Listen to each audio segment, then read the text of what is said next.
Les prix du carburant ne cessent d'augmenter. Des prix qui réduisent encore plus le pouvoir d'achat des automobilistes, maillon faible de cette chaîne de libération des prix du carburant. Contrairement à ce que pensaient les Marocains, cette libération ne profite qu'aux sociétés pétrolières, alors qu'il était prévu qu'elle entraîne une baisse des prix suite à la concurrence que le consommateur allait créer entre les compagnies pétrolières. Les sociétés pétrolières profitent actuellement de cette libération des prix des carburants. Le consommateur n'est plus en mesure de payer.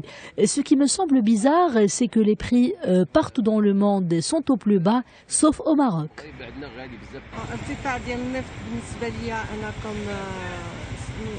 En tant que consommateur, on n'a pas vraiment le choix. On doit accepter cette hausse des prix.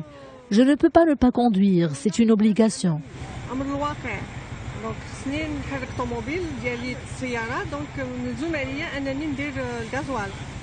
Le consommateur n'y peut donc rien et l'État ne peut pas non plus intervenir.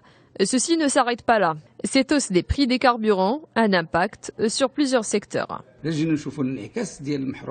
Cette hausse des prix a un impact sur plusieurs autres secteurs et notamment d'autres produits, comme les légumes par exemple. Tous les marchés s'alimentent du Grand Casablanca. Cette hausse des prix des carburants fait que d'autres aliments soient chers parce qu'on y ajoute les frais du transport. Le consommateur est donc directement affecté à plus d'un égard.